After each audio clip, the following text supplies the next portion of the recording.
Manipur Laingaki go to village ki manungtana school Fagathanshi Makha assembly constituency humfuda linkhatkadaba school humfugi manungda school manga ngasi Manipur gi chief minister N.Biren Ahanba Oina Hangdokkhre ngasi Hangdokkhre school sing adudi Morangkurel high school Haingang high school SK Ideal high school Singjamai Singamakha high school amadi Praja high school ni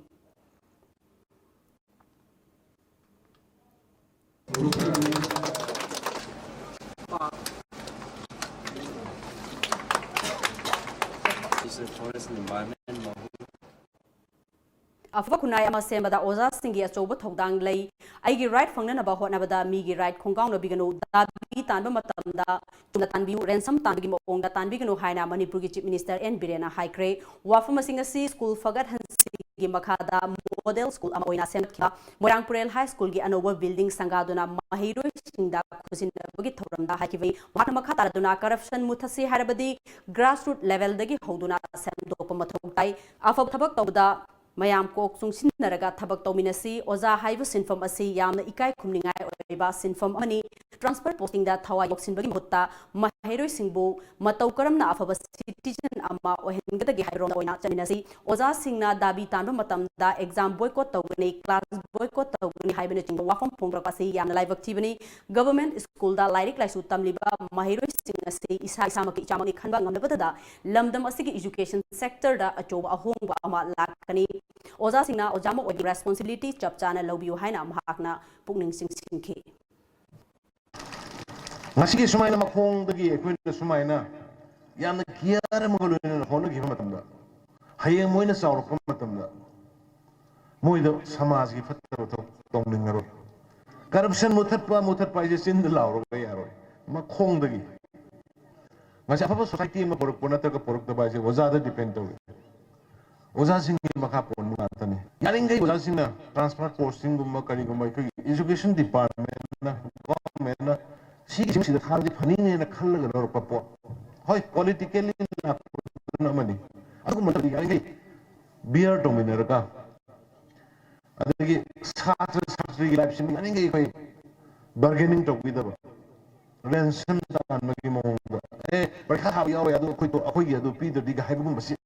Tabada yang wabah Wajama werakanda magi macha society sigi future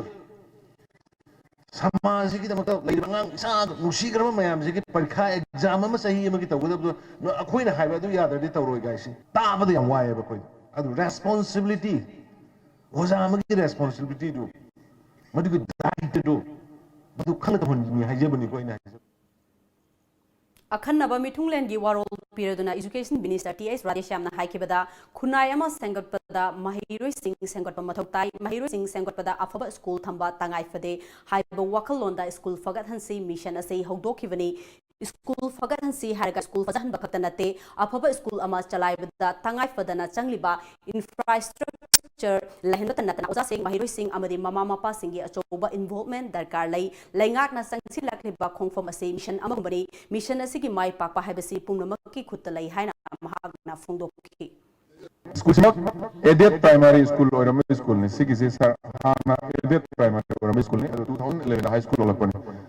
kayam thun sa ko 11 de ngasi 19 just 8 years da primary adet primary school lam diksira tarok pai se kyam yam advance khare na yam supply di sahi ohum sira neba akoin pajara ba sahi ohum sira yam council lai se masi kari kino kana kai whole team led by honorable chief minister education da aina yam nungai sena ko jong ma kai team ngam da masi kai no kan honorable cm na education yam thawa yobi ba aduga koi gi masi ko ko cheriba iso from packet cheriba sigumba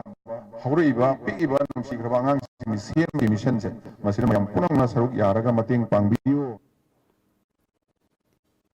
Thoromabugi warul piaduna mahut and town planning minister T.S. Sam Kumar na haikibada education haibasi khunnai amagi yanglen saruni haiba